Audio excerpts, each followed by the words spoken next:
So there's a lot of things happening today. We've got the Game Awards happening tonight, which I am going to be streaming. So make sure you click on this channel and hit that notify me because we are going live, give or take about half an hour before. But there's lots of news about big reveals and Xbox showing some hardware, as well as some other bits of news that's been going around. So before we jump into the Game Awards side of things, let's quickly jump into the actual news and then we'll get into the meat of the actual topic. But first, let's have the drop.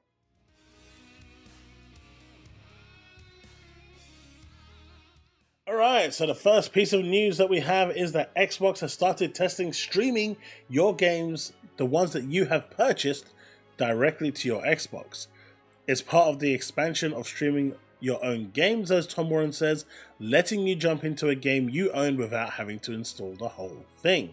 Now, as we know, games are getting bigger and bigger, and there's no real sight of them actually getting smaller. Even Indiana Jones was like 113 on PC, 140 on Xbox. The sizes just are getting too big, especially on Xbox when the memory cards are still stupidly priced.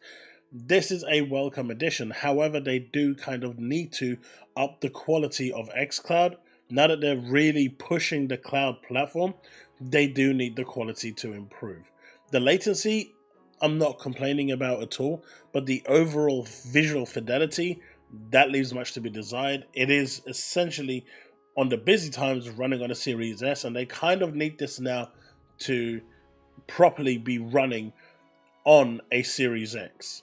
And they even then maybe even give you the option to run the PC version if it exists. So, time will tell. I mean, that's what Nvidia does anyway with their GeForce Now and the Game Pass pass-through. But even if they can't do the PC pass-through, it should be playing on a Series X and not that of a Series S. So hopefully they can get that working. We'll get that upgraded, I should say. Because at the moment, it is falling behind. We have this. What could this possibly be now? People are calling out that it's State of Decay 3. I'm going to say it's Half-Life 3. Pure and simple. Half-Life 3 has been confirmed. I'm joking, it hasn't. But, maybe Valve, now that they're trying to enter the console space, finally has found the right moment to start talking about Portal 3, Team Fortress 3, Left 4 Dead 3, Half-Life 3, Counter-Strike 3. The list goes on. They have a lot of games that they can turn into a free. But the big money's on State of Decay 3. FTC! Finally, we get some FTC news and bye-bye Lena Khan. Lena Khan is gone. Donald Trump appoints Andrew Ferguson as the new head of the FTC, replacing Lena Khan. Known for her strong opposition to Microsoft's acquisition of Activision, Lena Khan is now facing the consequences of her policies, and she is gone. She was drop-kicked to John Cena straight out of the ring. And bye-bye Lena Khan, no one is going to miss you and no one will care to see the back of you. They won't even be looking. See you later, adios, arrivederci, bon voyage, sayonara, avideze. Hopefully this case with Microsoft and ABK will finally, with the FTC, come to a close now that people with common sense is coming into the FTC, and this will resolve this situation and allow Microsoft the freedom to act as they actually wish. This is really, really good news. Of course, we can't go on without talking about PlayStation and their remasters, but apparently Days Gone is getting a remaster, or could be gearing up for a Game Awards announcement. Rumors are rife with Days Gone getting a remaster. We know that Ben Studios has been working on a multiplayer live service game of sorts, and they're still heavily investing into live service despite the failures that they've had.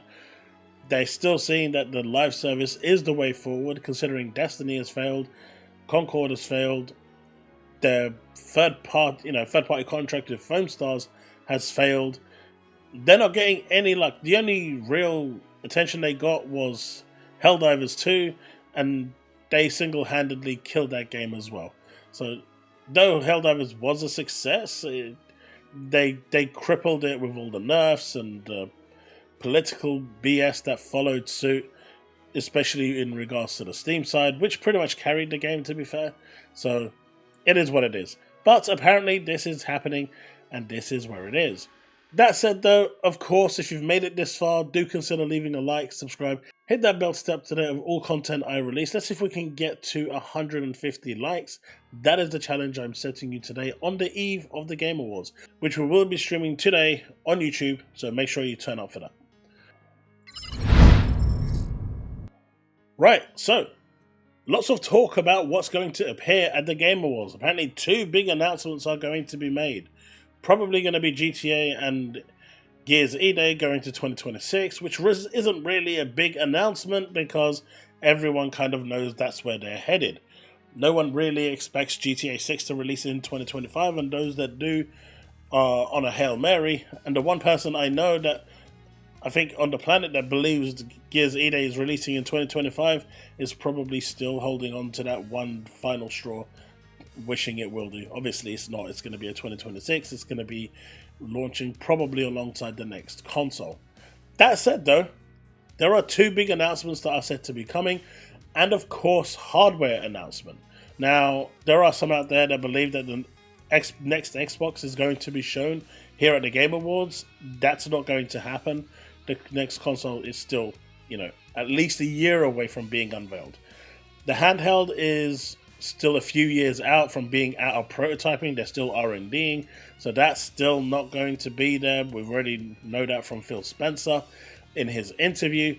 So this leaves the cloud controller. This is what I think it's going to be. Now earlier last month we had, or is it maybe this month, a number of the media came out and said that they received devices and that this is an Xbox will make more sense once this device is revealed. This to me reminds me of the controller Stadia had, which basically connected to the satellites and allowed you to play with that same controller anywhere without having to sync it to a specific device. It synced to that specific session. Now, that actually worked really well with Stadia. It was a really cool feature, and it minimized the actual latency that bit more than that of the wireless technology that actually PlayStation and Xbox actually use right now, which is crazy when you're thinking about it, because your wireless technology is right next to your actual hardware device. This Stadia's device would connect to the satellites and then to the nearest, box, Google Box, to actually get that response. But it was faster and you could notice it. So maybe this is what they're going to do.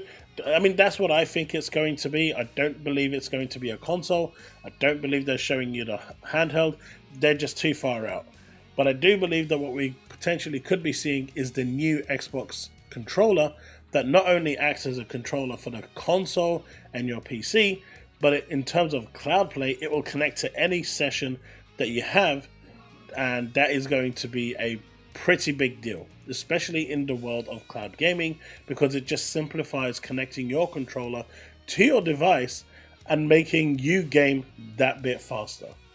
Now, in terms of big announcements, what could they possibly be? Well, Final Fantasy 16 has been kind of on the cards and in development for a while at Square Enix, and that could make an announcement for Xbox, but I don't think that's as big an announcement. I'm hoping it's not Wukong, because I don't believe the demand for Wukong is even there anymore. That hype train is gone. Inotria has already been announced, but no one cared. And of course, when it comes to other games, I just don't really see anything else big enough. The only thing that I can think that would really shake the world, that hasn't really been officially confirmed, is Half-Life 3. Can you imagine if they announce a Half-Life 3? Now, of course, the usual factors are out there talking about you need to be there for this one, make sure you're awake. Shinobi's out there the same way he was last time. And obviously, as we know, in the last Game Awards in the summer, there was that one last thing. And of course, it turned out to be Indiana Jones going to PlayStation. Now, I'm seeing the same telltale signs. I've heard absolutely nothing. Now, I have, seen a number of people saying, and I've been told as well, that Forza Horizon 5 is complete for PlayStation, but there's no release date. It's just kind of sitting there, but whether that's true or not is, up there. I don't know, and I'm not going to put any validity on there, but that could be a one more thing. But otherwise, it's going to be interesting, and I'm looking forward to seeing all the game trailers coming out. But if you're watching this show expecting a brand new Xbox console to be shown or announced, you may be disappointed. I do not believe that that's going to be that. I think it's going to be the cloud controller, because that is going to connect the two worlds together with one device. And with the media turning around and saying that, this will make sense, this will all soon make sense, that's the only logical thing I can think of. But you know what? You let me know what you think in the comment section below. Let's have that discussion. I hope to see all of you there tonight. I am going to be streaming half an hour to 45 minutes before the show starts here on this YouTube channel. The placeholder is already available. I'll link it in the description below, so click on it, click on that notify, so you'll know when I'm live. Hope to see you there. Love to hear your thoughts below. Leave a comment. Hit that like button, subscribe, hit that bell to stay up to date with all content I release if you want to support the channel and the show, and I'll see you in the next one or later tonight. As always, thanks so much for watching.